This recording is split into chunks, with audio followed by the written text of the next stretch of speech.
4 збиті нігті, 3 водянки, 10 тисяч спалених калорій, 2 безсонні ночі, але головне... Всім привіт! Мене звати Олександр Скороход, я науковець, ультрамарафонець та ведучий подкасту «Наука-Бігом». Сьогодні будемо говорити про 100-мильний ультрамарафон. Це вже дуже серйозна ультрамарафонська дистанція, надзвичайно популярна у Сполучених Штатах Америки. Зокрема, на прикладі 100-мильного ультрамарафону C&O Canal, який я пробіг всього тиждень тому, за 14 годин 3 хвилини, встановивши новий рекорд траси.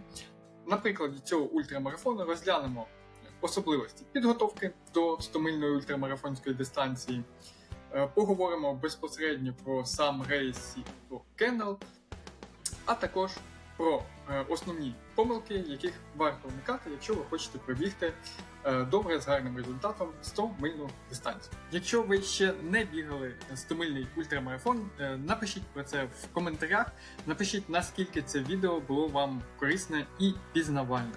Якщо ж ви бігали 100-мильну ультра, то також діліться своїми враженнями в коментарях, цікаво буде їх порівняти із моїми якимись рефлексіями та враженнями як від цього ультрамарафону, так і загалом. Побігли! Чому я вирішив бігти саме рейс C&O Canal, цей 100-мильний? Перше все, на весняний сезон цього року хотілося пробігти дійсно щось відносно довге, але в той же час і швидке. І C&O Canal, особливість цього ультрамарафону, що це досить плаский 100-мильний ультрамарафон, там всього набір порядка більше 500 метрів на 160 кілометрів, що досить мало. Ось, а сама дистанція проходить вздовж річки, практично можна її порівняти чимось із шосе, із такою шосейною доріжкою. Дуже зручна для того, щоб бігти швидко. Далі, сам ультрамарафон цей, він з 2025 року став таким, що дозволяє кваліфікуватись на Western States. Інший знаменитий 100-мильник, найстаріший 100-мильник у Сполучених Штатах, і я вже років 5 подаюсь на лотерею, беру участь в різних кваліфікаційних рейсах для цього 100-мильника для Western States. І от C&O Canal, він також дозволяє це зробити вже цього року. Поки що участь в лотереї була не дуже вдалою, побачимо, можливо, цього року пощастить більше. Крім того, сам ультрамарафон C&O Canal, він знаходиться досить близько логістично, тут навіть можна місцевою електричкою за порядка $11 доїхати практично до місця старту, що, звичайно, теж дуже зручно, не треба кудись дуже далеко їхати. І зрештою, по самих датах, це дуже хороший час, якщо говорити про Вірджинію, тому що ще не занадто спекотно і в той же час вже не холодно. Тобто біг може проходити по відносно комфортних погодних умов. Якщо говорити про сам C&O Canal ультрамарафон, він проводиться вже 12-й чи 13-й рік поспіль. Участь в ультрамарафоні коштує порядка $220.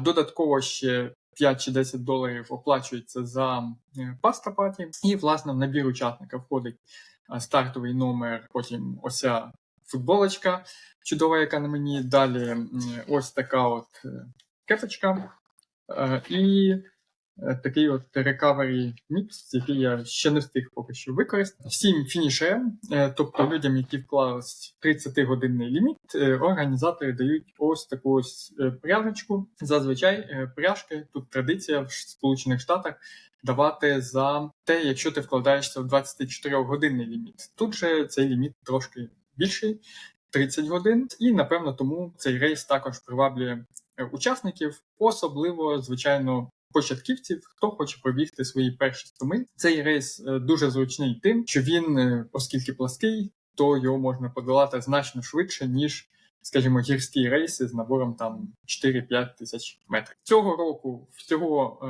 зареєструвалось майже 200 учасників, і більше 120 учасників вони вклались в оцей от 30-годинний ліміт, що, в принципі, непогано, тому що погода була дещо все ж таки жарка, була висока вологість, і тому не всі учасники дійсно змогли завершити дистанцію. перш за все, що треба сказати, 100 миль – це 160 кілометрів, та якщо в кілометрах, це досить багато, досить значна дистанція. Навіть якщо її бігти просто по плоскому, що називається, тобто без суттєвих перепадів в підйомах по стадіону, чи бувають і такі шосейні, теж досить пласкі стомильники, то все одно це займе чимало часу, щонайменше до годин 20, якщо ви в хорошій формі. Якщо ви в не дуже хорошій формі, відповідно більше. Якщо ж говорити про стомильники в горах, де може бути набір від 5 тисяч до 10 тисяч, як от UTMB, до якої я готуюсь останні років 5, напевно, то ці стомильники, звичайно, займуть значно більше часу. І тому не дивно, що ліміт часу на UTMB, наприклад, де 180 кілометрів і 10 тисяч напору, часу 46,5 годин. Ну, це дуже значний ліміт часу. Тим не менш, якщо говорити про еліту, то еліта долає цей стомильник менш ніж за 20 годин. От, уявіть собі. Якщо брати більш такі класичні стомильники на кшталт Western States, де всього 5 тисяч метрів набору, або от стомильник, який я бігав минулого року, Massanutten Endurance Trail Run 100 Miler, в якому теж набір 5 тисяч і приблизно стільки ж спуск, то ці стомильники, вони зазвичай любителями пробігаються, якщо непогана форма, там 20-24 години. Більш професійні атлети долають, якщо брати Western States, це 14 годин, 15 годин, тобто в такому діапазоні часу. Але все одно, підсумовуючи, зрозуміло, що стомильник – це досить тривалий ультрамарафон. Відповідно, вибудовуючи вашу підготовку, треба це в першу чергу мати собі на увазі. Другий момент. Тривалість ультрамарафону така довга, вона потребує певних адаптацій, готовності вашої опорно-рухової системи, опорно-рухового апарату. Тобто ви маєте бути в змозі провести стільки багато часу на ногах. Далі.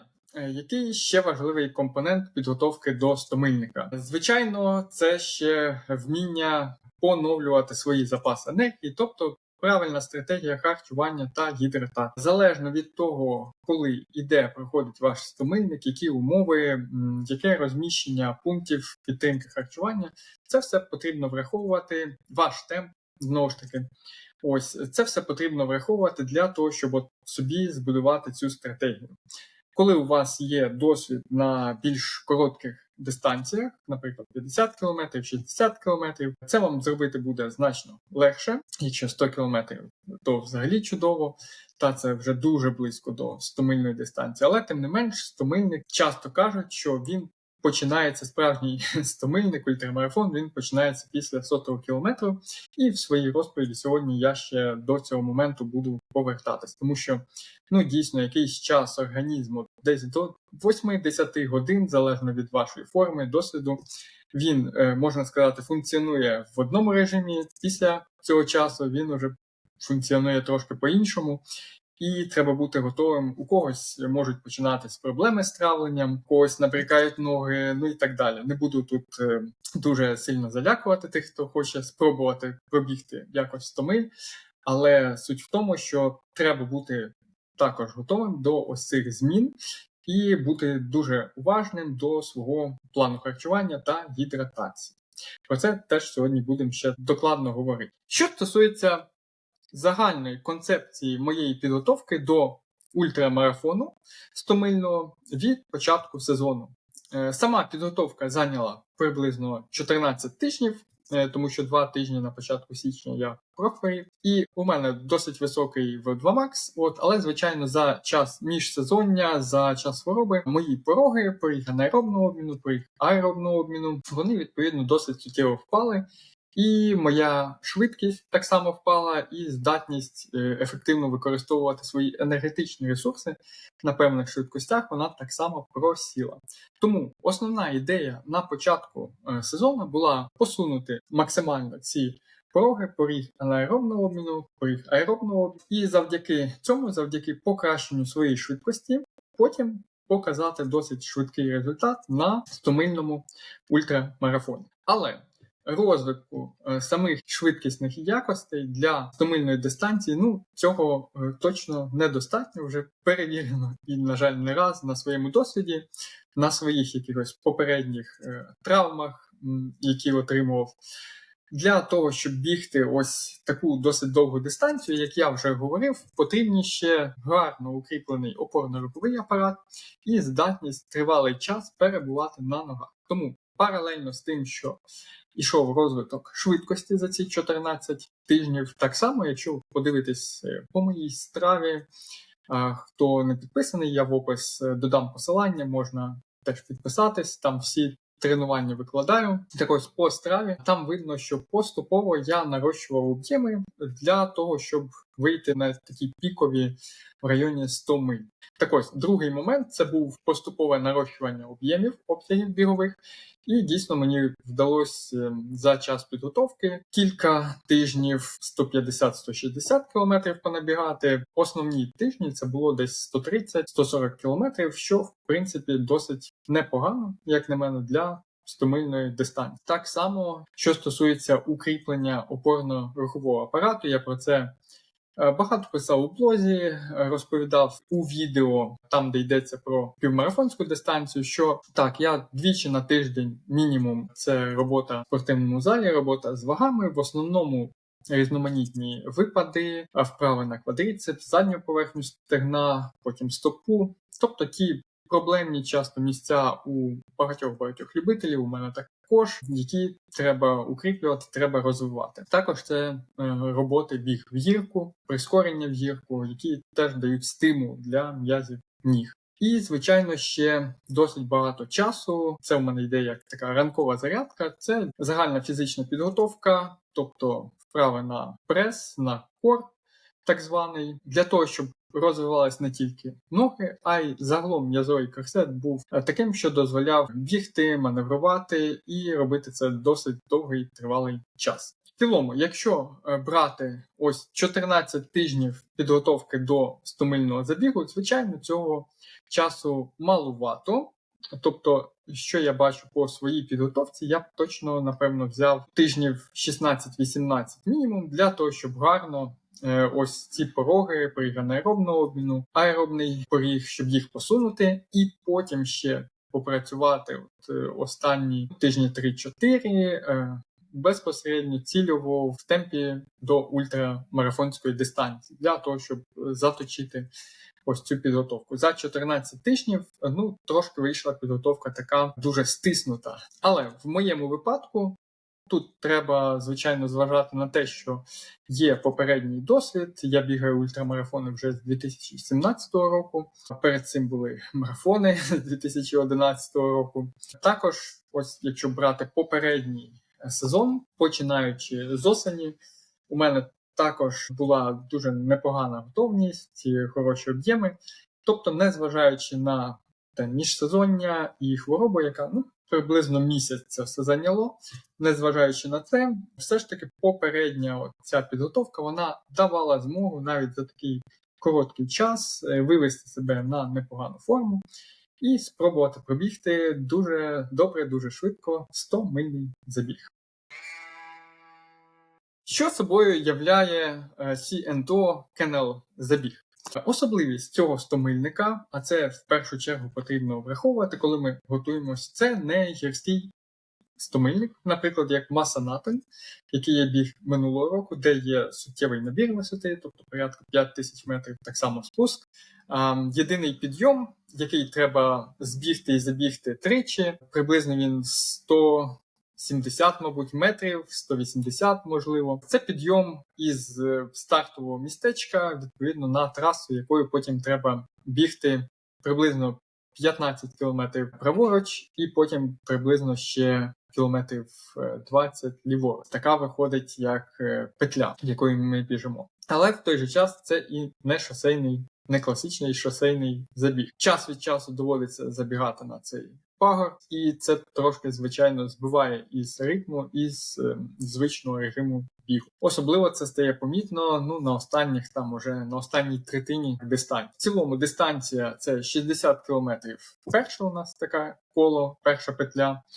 тому що там трошки ми біжимо ще плюс 10 кілометрів в праву сторону. Друге, третє коло – це у нас по 50 кілометрів. На маршруті цього 100-мильника було 4 пункти підтримки плюс базовий табір. І, відповідно, на базовому таборі і на ще одному пункті підтримки, крайній, якщо брати так ліворуч, біля Брансвіка, там можна було лишати заброски. Але особливість маршруту була в тому, що від Брансвіка до базового табору приблизно 10 миль, тобто 16 кілометрів. І, зважаючи на це, звичайно, не було сенсу там робити ще одну заброску, тому що більше часу витратиш на те, щоб там щось в цій забросці знайти, взяти, ніж, скажімо, прихопити зайві 2 гелі на ще одну, нехай годинку, півтори бігу. Тому я використовував тільки одну заброску в базовому таборі. Система забросок працювала, як на мене, ідеально, чи не найбільш ідеально з усіх прикладів, які я бачив до цього. Ми лишали заброски в спеціально огороженому місці, і потім, як я вже прибігав на пункт підтримки в стартовий табір, то волонтер одразу приносив мій мішечок з заброскою, і мені лишалось тільки витягнути вже зв'язку гелів на наступне коло і з нею бігти далі. Тому все відбувалося максимально швидко. Також маршрут цього 100-мильника, він значною мірою повторює маршрут, фактично 45-кілометрову діляночку GFK, 50-мильника, який я біг минулої осені, минулого року. Тобто я знав приблизно, що очікувати на цій ділянці. Я знав, що її можна бігти досить швидко, навіть враховуючи, що це 100-мильна дистанція. Наскільки швидко? Ось тут треба було, власне, перевірити, переконатися. В п'ятницю, коли я дістався до базового табору, то було досить жаркенько і волого. Але ввечері вже пішов дощ, при цьому температура не сильно впала, дощ йшов з перервами практично всю ніч. І ось на ранок ситуація була наступна, що було десь плюс 18 градусів в 7 ранку, і мрячів легенький такий дощ. Вдень, відповідно, стало десь 23-24 градуси, час від часу йшов дощ, тобто було досить спекотно, досить волого бігти, але в той же час, якщо говорити про пряме сонце, то прямого сонця практично не було. Але, звичайно, це вже була не температура, скажімо, 11-12 градусів. От я біг марафон перед цим в Делавері, де дуже надзвичайно класна, комфортна температура. Для таких умов, коли висока вологість, спекотно, звичайно, треба режим гідратації, дуже чітко його підтримувати. Інакше, можуть бути, починаючи від судом до більш таких виражених проблем, як перегрів, і просто швидкість, продуктивність бігу, вона може суттєво впасти.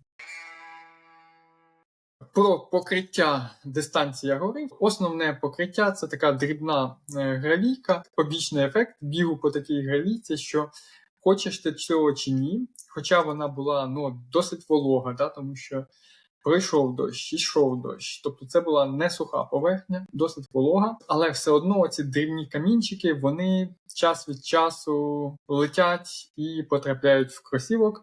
І вже через, напевно, після першого кола вже якась їх кількість там є в кросівку.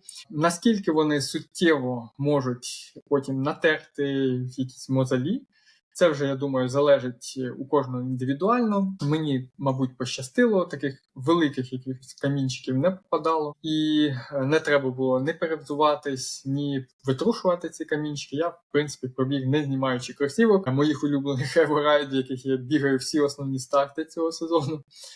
Не знімаючи кросівок, я пробіг весь 100-мильник, але все одно цей момент був. І якісь дрібні там натирання, дрібні мозолі все ж таки були після цих камінчиків. Що стосується харчування на тренуваннях, а я про це розповідав і в ролику про підготовку до марафону, я відпрацьовував вживання гелів, вуглеводів під час бігу, під час швидкого бігу. І, відповідно, в мене виходило споживати навіть по 80 грамів вуглеводів на годину при бігові порядка десь 4-4,20 хвилини на кілометр. Але для стомильних все ж таки значна частина енергії вона буде надходити від жирів. Відповідно, і крім того, оскільки у нас немає можливості нести стільки вуглеводів на собі, це просто недоцільно, це дуже багато ваги. Відповідно, на годину я вирішив, що буду споживати порядка 360 калорій. Це тобто один гель Мартен на 160 калорій і один гель НАК на 200 калорій. Це гелі, які дуже гарно мені заходять, перевірені. Також у мене ще були СІС гелі, які я вживав уже на останній третині дистанції. Вони ріденькі і вони ще легше заходять, ніж Мартен і НАК, але в них менше калорій, вони більші по об'єму. Тому я вже їх лишав на останню третину гонки, де треба буде добігти ті кілометрів 50. Тобто на годину 2 гелі, 360 калорій. Також на пунктах харчування, коли набирають, наприклад, пляшки, то я міг собі дозволити з'їсти картоплю з сіллю, тому що вибір на пунктах харчування він був дуже класний, дуже великий. Желейки інколи брав, але якщо сам набирав воду і в мене з собою було достатньо гелів, не було потреби, принаймні до останньої третини дистанції, то я біг без додаткового підживлення на пунктах харчування, максимально швидко їх проходять. Десь з кілометра 100-го, здається, я відчув, що хочеться їсти. Це означало, що десь я вже витрачаю калорій, спалюю, мабуть, більше, ніж входить з тих самих запасів жирів. Тому я одразу, можна сказати, з'їв гель. І наступні прийоми їжі, прийоми гелів у мене були частіші. Я став на пунктах харчування брати ще додатково просив бульйон, вірмішель і сам, власне, бульйон. Це були додаткові калорії, які не подратнювали шлунок. Теж із цікавих таких моментів, несподіваних, та із того, що пішло не так, був момент, коли десь на кілометрі 50-му я зрозумів, що є потреба в туалет, я вже добіг до стартового містечка і десь хвилини, 3 витратив на такий похід в туалет. Потім ще через кілометрів 20 сходив, був такий як позов в туалет. Але потім все нормалізувалося. Я так думаю, що це пов'язано з досить швидким таким нашим стартом на початку. І потім, відповідно, коли температура ще підвищилась повітря і досить волого було, загалом для організму було трошки забагато навантажень, і в тому числі, напевно, і травна система не встигала до цього адаптуватися. По гідратації план, відповідно, був такий, щоб мати там, де маленькі проміжки між контрольними пунктами, 10 кілометрів чи пів кілометра, то, відповідно, я набирав одну пляшку ізотоніка або води, або зазвичай старався, щоб було пів пляшки води, пів пляшки ізотоніка. Ізотонік був Tailwind, теж дуже такий м'який і ненапрягний. Там, де великий проміжок між пунктами підтримки, 10 миль, 16 кілометрів, що потребує трошки більше години бігу, то там, звичайно, набирав уже практично повні пляшки, щоб на воді, на ізотоніку я не економив, бо умови були спекотні, і я розумів, що якщо буду мало пити, відповідно продуктивність буде дуже низькою. Тому і вам раджу, не економте на воді. Одне з найосновніших, що ви маєте підтримувати режим гідратації на таких довгих ультразабігах. І розкажу про саму гонку. Як же відбувалася ця гонка, як же я добігався до перемоги та ще й рекорду траси. Перед змаганнями в п'ятницю ввечері була паста-паті. Я випадково сів за столик з головним організатором. І ось ми поки вечеряли, спілкувалися, він запитав, а за скільки ж ти плануєш пробігти цю трасу? І я якось так подумавши, сказав цифру 14.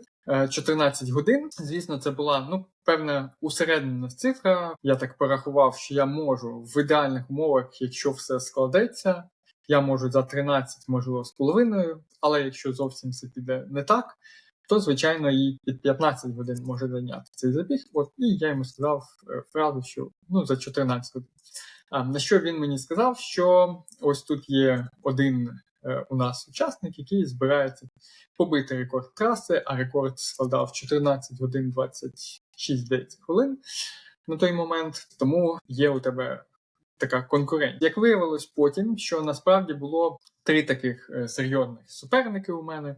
Один з них, він прибіг минулого року 11-м на GFK, менше ніж за 6 годин, він за 5:57, здається, і він виграв категорію 40 плюс років на GFK. Мій час, нагадаю, він складав 6:27. Це якщо відняти ось ті 15 хвилин, які я згаяв, збившись з маршруту. Тобто, це півгодини на 50 милях він був швидший. Далі був ще один учасник, який прибіг 5-м на Marine Court марафоні, а я там був 6-м, і мій час був 3:29, і його час був приблизно на 5 хвилин швидше. І був ще третій конкурент, який дуже досвідчений і, напевно, найбільш такий, можна сказати, небезпечний, тому що він перемагав і був призером на багатьох ультра. У нього, наприклад, було, здається, 3-те місце на Вермонті останні 2-4 роки. А також, коли я біг свою першу 100-мильну дистанцію Canyon Ultra, я прибіг тоді 18-м, він прибіг 7-м, він двічі бігав Western States, і у нього, здається, 12 і 13 місця на цьому 100-мильнику. Тобто досить серйозний конкурент. Єдине що, саме в шосейних забігах, статистики я такої особливої його не бачив, не знаю наскільки він був швидкий. Але ось якраз цей хлопчина, цей конкурент, він майже до кінця гонки мене переслідував, наступав на 5-й, і він також побив цей рекорд. Я пробіг за 14 годин 3 хвилини рейс, він фінішував за 14 годин 18 хвилин. Тобто всього на 15 хвилин вдалося його обігнати. Як же розвивалась гонка? Коли ми перший раз вибігли на маршрут дистанції, я намагався бігти в ощадливому режимі максимально, тому що розумів, що це 100 миль. І гонка, як ми говорили колись з Ігорем Вересом, гонка на 100 милях, вона починається десь це останній марафон, останні 40 кілометрів, тобто після 120-го кілометра. Я старався бігти, тримати в полі зору, так би мовити, лідерів, а в лідері одразу вибіг оцей хлопчина, який на GFK був 11-м, і починалось все дуже так в моєму ідеальному, можна сказати, темпі, десь 4:50, 5 хвилин на кілометр. Тобто це той цільовий темп, який я планував тримати. Але поступово хлопці, і зокрема ось цей хлопчина із GFK, поступово вони прискорювались. Вже в якийсь момент я дивлюсь, там уже 4:40 ми біжимо, потім 4:30. Мені біглось досить комфортно, але в той же час я розумів, що це не той темп, який треба брати від початку, треба все ж таки повільніше. Тому якийсь момент наступив десь ближче до після 40-го кілометра, я зрозумів, що зовсім немає сенсу за ним триматись, якщо я хочу добігти з хорошим часом цей рейс.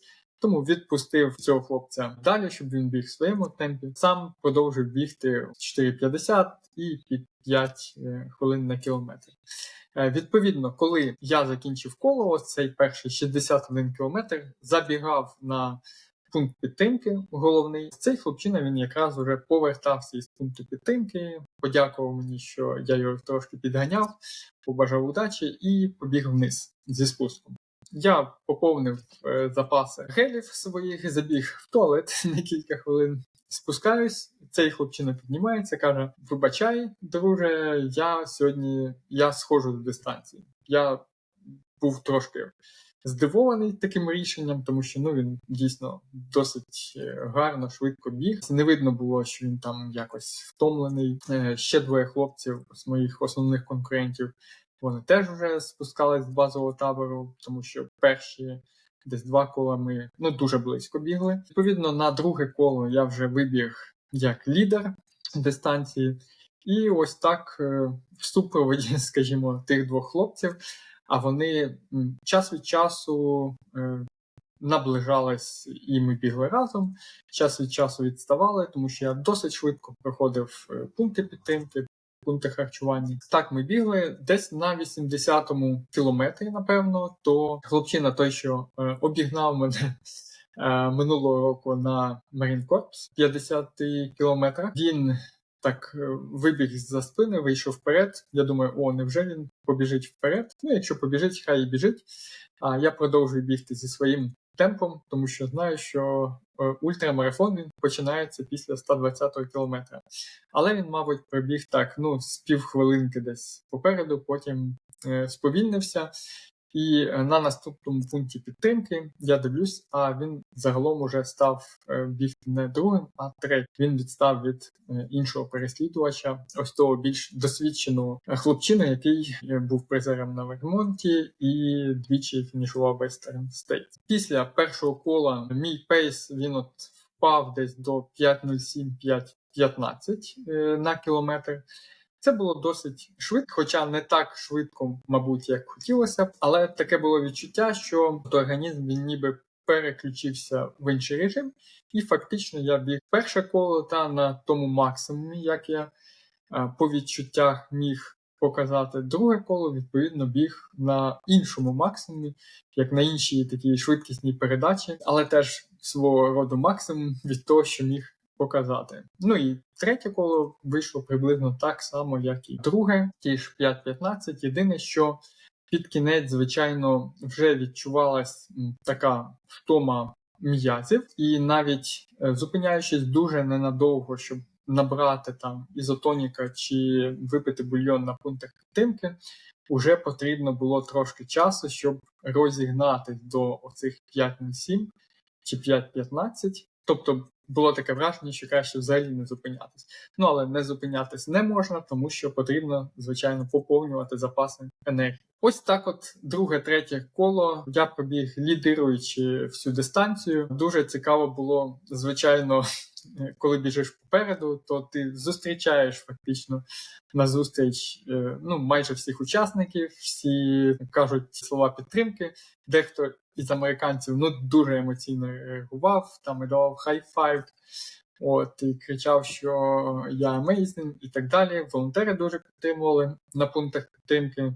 Напевно, всім було цікаво, щоб рекорд траси все ж таки оновився. І таким чином, трошки повільніше, ніж за 14 годин, за 14:03, я подолав цю дистанцію. Останній відрізочок, уже кілометрів 10, довелось добігати, по-перше, в темряві, по-друге, піднявся сильний вітер, і тому я думаю, що це теж дещо сповільнило, можливо, якраз би вклався в оці 14 годин. Але з іншого боку, як сказав і директор гонки, що те, що не вклався в 14 годин, це один з приводів, щоб приїхати на цей старт, на цю гонку вже наступного року. Побачимо. Можливо, дійсно, це буде такий гарний привід.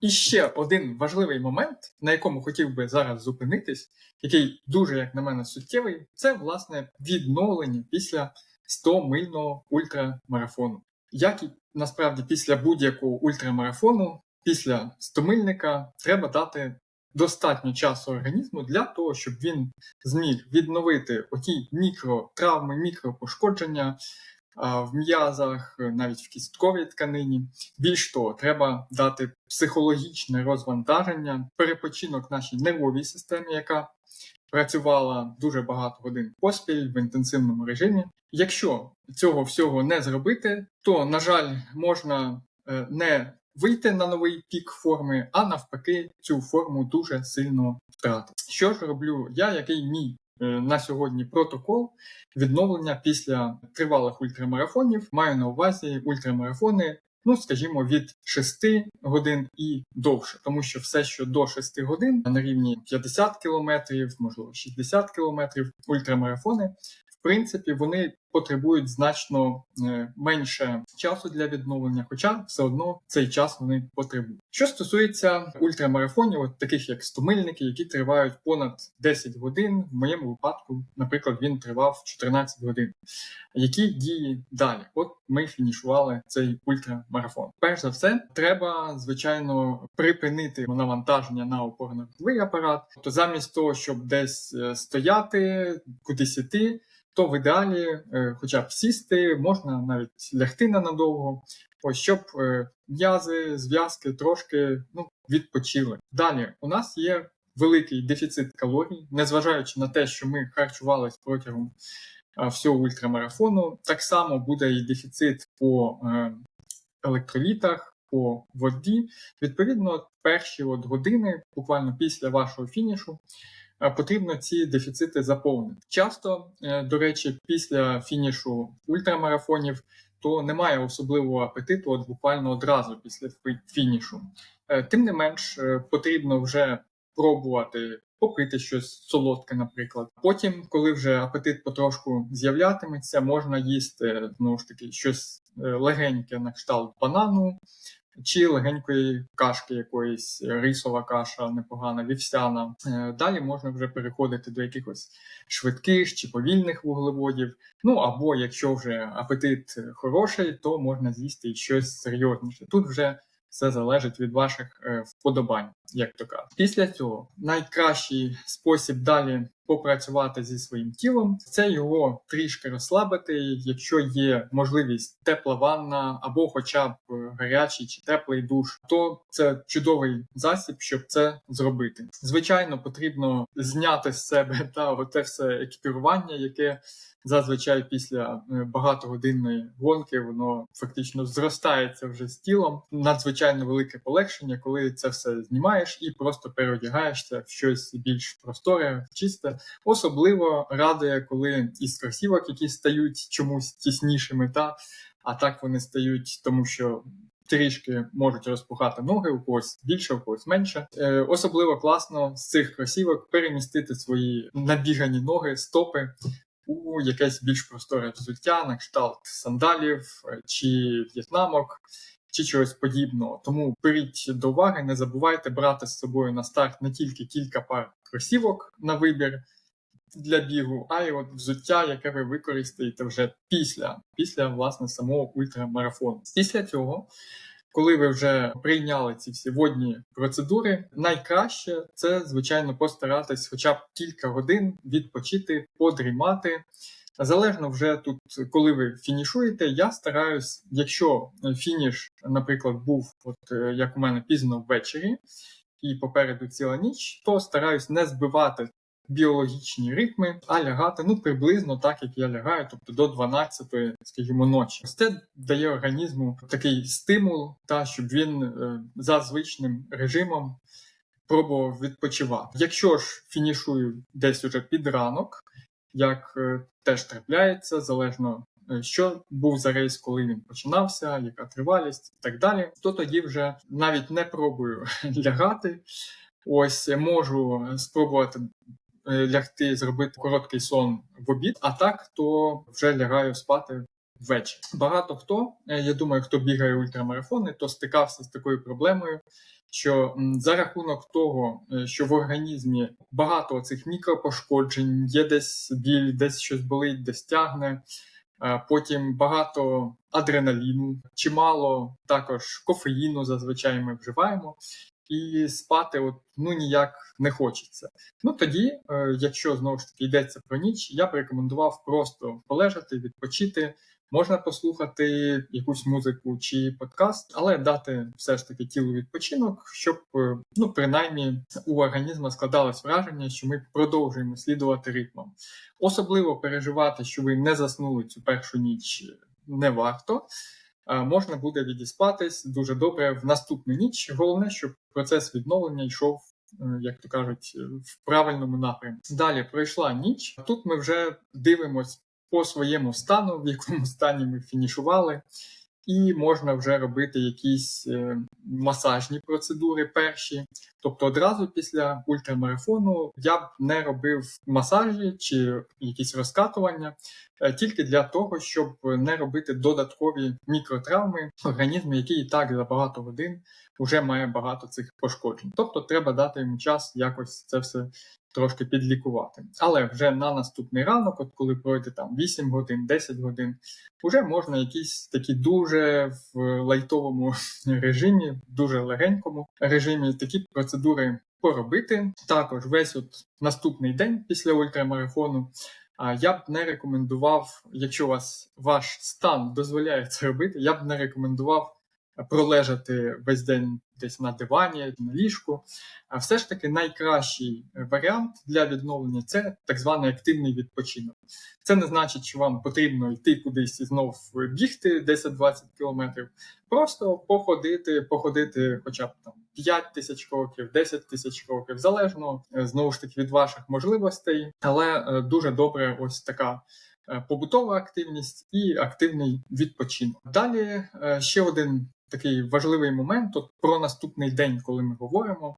Зазвичай ультрамарафони, вони такі от довгі стомильники, починаються в суботу, в неділю вже закінчується, там часовий ліміт, і ось настає понеділок. Так ось дуже рекомендую, вже базуючись на своєму досвіді, після 3 стомильних ультрамарафонів, не ставити якісь особливо важливі зустрічі чи події на понеділок, а в ідеалі взагалі взяти просто от вихідний на цей день і займатися якимись такими дуже побутовими справами або тим, що буде видаватись нескладним і не буде вас занадто напружувати. Тому що ось десь на другий день, на понеділок, буде все ж таки найтяжче, мабуть, організму. Може з'явитись і часто з'являється так звана кріпатура, відтермінований м'язовий біль. Одним словом, також буде трішки накривати, оскільки ви не доспали попередню ніч, можливо, не спали дуже довго наступну ніч, ось буде хотітися спати. Одним словом, стан ваш буде не надто робочий, тому в понеділок краще взяти, зробити собі як такий вихідний. Далі, після понеділка, якщо ваша підготовка була хороша, то в принципі з вівторка ви вже можете потрошку давати якесь навантаження для того, щоб знову ж таки прискорити процеси відновлення. Але це навантаження на початку має бути мінімальна кількість ударного навантаження, тобто найкраще басейн, орбітрек, велотренажер чи просто якась хода, але ще поки що не біг. Загалом тут залежно від ваших наступних цілей, від вашої форми до ультрамарафону стану після, треба ці всі інструменти і типи рівні навантажень комбінувати, варіювати. Інколи після ультрамарафонів я роблю проміжок і не бігаю від 4 до 5 днів, тобто перша пробіжка йде в суботу. Після інших ультрамарафонів, якщо я відчуваю, що досить гарно йде відновлення, то можу спробувати побігати от через 2-3 дні. Але для стомильника тут зовсім не варто поспішати. З пробіжками краще замість такого ударного навантаження зробити все ж таки якісь альтернативні види. Велосипед, орбітрек, плавання і так далі. І вже, напевно, через тиждень після стомильного ультрамарафону я б сказав, що можна знову повертатись до такого повноцінного тренувального процесу і вже включатися в такий звичний режим, готуватись до наступних цікавих вам цілей.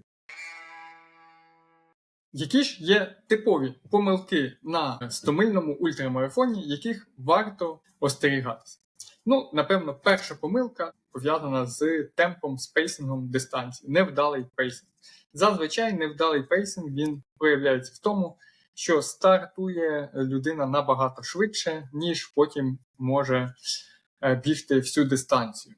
Що це означає з точки зору фізіології? Це означає, що ми використовуємо в першу чергу наші не такі великі запаси глікогену за 1-2 години перші, коли біжимо дуже швидко, і потім наш організм змушений значно сильніше сповільнитись, тому що йому доводиться переходити на жири, практично виключно на жири, і це буде темп значно повільніший, ніж якби ми, скажімо, спочатку почали приблизно на нашому аеробному порозі, задіюючи переважно жири і трішки вуглеводи, потім підживлювалися вуглеводами, і так далі, і бігали більш-менш рівномірно всій дистанції. Тобто швидкий початок – це одна з основних проблем. Тому, як каже дуже багато досвідчених ультрамарафонців, і я це теж скажу, починайте повільніше, навіть якщо вам здається, що і так ви біжите заповільно. Тому що потім ось ці занадто швидкі кілометри, вони можуть вам вилізти, як кажуть, боком, і ваша швидкість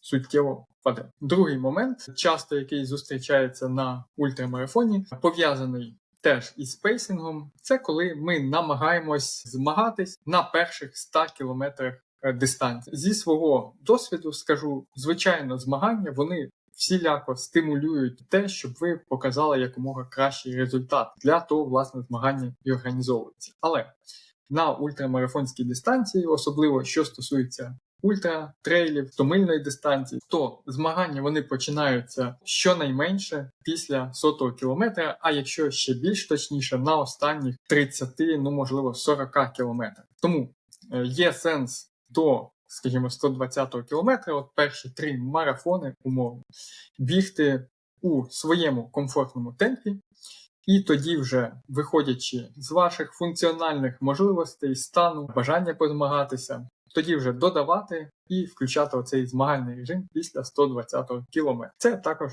перевірено багатьма, не тільки мій якийсь власний досвід. Третій момент, що стосується помилок на 100-мильній дистанції, це, звичайно, харчування і гідратація. Багато хто намагається економити на, наприклад, набиранні води, електролітів по дистанції, і перші години, перші кілометри, десятки кілометрів, це ще можна цілком бігти, не дуже про це турбуючись. Але це, знову ж таки, позначиться негативно на вашому загальному перформансі пізніше. Тому, особливо, якщо старт спекотний, або висока вологість, потурбуйтесь про те, щоб достатньо пити, щоб компенсувати втрату електролітів, п'ючи ізотонік і вживаючи, скажімо, сольові таблетки. Далі, план харчування. У вас має бути на гонку чіткий план харчування, який також повинен враховувати те, що, наприклад, в якийсь момент вам можуть перестати заходити, що називається, гелі, ви не зможете на них дивитись, бо якщо ви біжите більше 8-10 годин, це дуже часта історія на ультрамарафонах. І тому, як запасний план, у вас мають бути або ж батончики, або перехід на їжу, яка є на пунктах підтримки, ті ж самі бутерброди з арахісовою пастою, джемом, желейки, не знаю, горішки, хліб, що завгодно. У кожного фактично може бути свій рецепт. Супчики, бульйончики чудово заходять в переважній більшості. Але тут є велика оця індивідуальна складова. І, по-перше, потрібно на тренуваннях дуже гарно, чітко відпрацювати загалом ваше харчування на спортивному харчуванні, використовуючи гелі, щоб у вас не було жодних сумнівів, що ви їх комфортно переносите, принаймні оці 8 перших 10 годин. І далі мати також чіткий план, що робити, якщо те чи інше харчування не йде, або якщо щось сталося з вашою заброскою і так далі. План по харчуванню, він не менш важливий, тому що гонка дуже тривала, і пробігти все це без харчування і показати хороший результат, просто неможливо. Четвертий момент – екіпірування. Звичайно, під кожну специфічну гонку потрібно дуже гарно продумувати екіпірування. І також мати певні запасні опції, запасні варіанти. Якщо ми говоримо про ультрамарафон, 100-мильник, коли ви на ногах будете понад 12-14 годин, навіть якщо ви бігаєте швидко, залежно від погоди, від організму, від траси, є сенс мати ще додаткову пару взуття, тому що часто і ноги можуть розпухнути за цей час, набрякнути. Часто може таке трапити, що щось з вашою основною парою станеться, і тому хороший варіант мати десь в забросці, мати додаткове запасне взуття. Основне ваше екіпірування також воно має бути таке, що ви все це використовували вже на тренуваннях, на змаганнях, щоб нічого ніде не натирало. І попіклуйтесь, звичайно, про свої ноги, тому що ноги – це ваш основний інструмент, який допоможе вам швидко подолати дистанцію. Тому ноги так само продумайте. Шкарпетки, взуття, ширина взуття, розмір взуття, так, щоб не натирало, щоб не виникало якихось мозолей, збитих нігтів. Все це дозволить швидко подолати дистанцію. П'ятий момент – це маршрут дистанції. Я повторюю практично в кожному відео, де проводжу якийсь розбір-аналіз своїх виступів, участі у ультразмаганнях.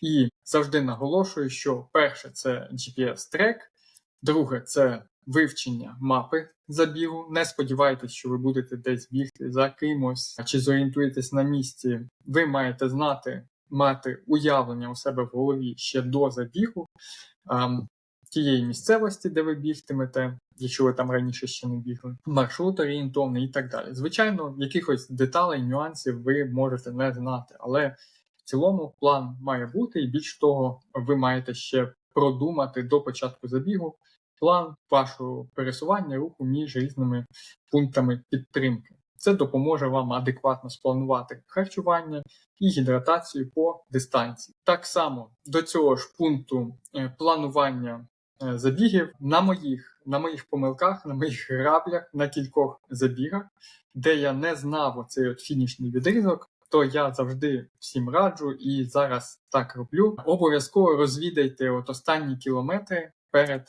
фінішем, оцю діляночку. Там їх зазвичай 3-4 кілометри, пробігтись перед самим стартом, трошки стимульнути свою систему перед забігом. От якраз використайте цей відрізочок, кінцевий відрізочок для цього. Чому?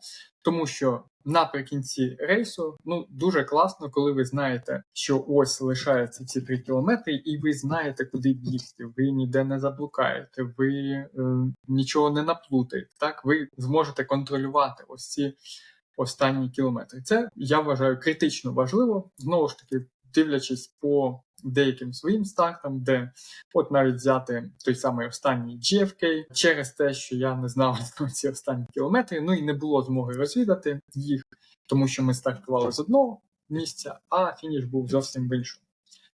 І ось був цей поворот, бо я біг за хлопцями, які попереду, і я вважав, що вони гарно знають трасу, вони бачать, хто ще попереду і так далі. І ось плюс 15 хвилин до результату на рівному, можна сказати, місці. Тому уникайте цієї помилки, обов'язково розвідайте останні кілька кілометрів перед трасою. Якщо є змога розвідати більше, то, звичайно, зробіть це. Якщо є змога, наприклад, приїхати заздалегідь, розвідати всю трасу, це взагалі чудово, це ідеальний варіант. І, напевно, останній такий момент, остання порада, що стосується саме 100-мильної дистанції, вона трішки пов'язана із питанням пейсингу, про який ми говорили. Все ж таки, як на мене, для 100-мильної дистанції, на відміну від значно коротших 50-60 кілометрів чи тих самих 50 миль, дуже важливо все ж таки бігти саме свою гонку. Тобто по проміжних стартах, по ваших показниках на цих стартах ви маєте вже дуже добре орієнтуватись, на що ви здатні, на що ви вийшли, на який результат на 100-мильній дистанції. Особливо, якщо це, скажімо, відносно плоска дистанція, це не гірський 100-мильний ультрамарафон, то там все це розрахувати значно простіше, ніж з гірської ультра, де рельєф вносить суттєві корективи все ж таки. Тому, знаючи свої сили, по-перше, уникайте тих помилок, про які ми говорили, занадто швидкий старт, потім намагання змагатись раніше, ніж 120-130 кілометр дистанції. Але в цілому намагайтесь бігти саме вашу гонку у вашому темпі. Це, напевно, така запорука дуже успішного виступу, успішного фінішу на 100-мильному ультрамарафоні, який дуже вимогливий до організму. Все одно ви будете відчувати в тому, наскільки б готовими, в якій би чудовій фізичній формі ви не були, але останні кількадесят кілометрів це буде важко. І тому дуже важливо кожен момент часу гонки бігти саме свою гонку, саме свій ультрамарафон, тоді він вийде успішним і, можливо, також можна буде не тільки перемогти, а й встановити рекорд траси. Що ж, це був випуск про мій третій 100-мильний ультрамарафон C&O Canal, який я пробіг за 14 годин 3 хвилини і де оновив рекорд траси цього ультрамарафону, якому вже понад 10 років. Чи цікаво було б саме вам пробігти 100-мильну ультра? Напишіть обов'язково в коментарях. Дуже цікаво побачити, скільки ж серед підписників є таких любителів бігу на такі надзвичайно довгі дистанції. І можете також поділитись думками, який саме стомильний ультразабіг вам було б цікаво пробігти. Можливо, це UTMB, можливо, Букомилі в Україні, можливо, якийсь інший забіг в Європі чи Western States Cardio в Сполучених Штатах. Одним словом, поділіться тими рейсами стомильними ультра, які надихають саме вас для того, щоб тренувати, для того, щоб бігати регулярно. Також, якщо у вас лишились якісь запитання по самій дистанції, по підготовці, обов'язково їх напишіть, на всі запитання відповідаю. Я також підготував ще випуск блогу, де, можливо, більш докладно описую все екіпірування, яке використовував, хід гонки, розкладку по дистанції. Можете також ознайомитись, почитати. Посилання на випуск блогу додам у описі. Для тих, хто хоче пробігти стомильну дистанцію, то ще раз хочу наголосити, що це досить серйозний виклик, і тому варто підготувати вже до неї дуже ґрунтовно. Зичу всім успіхів, досягнення ваших бігових цілей і продовжуємо тренуватись, продовжуємо готуватись та побачимось і почуємось вже в наступних випусках подкасту. З вами був я, Олександр Скороход, ведучий подкасту «Наука аж бігом». До нових зустрічей!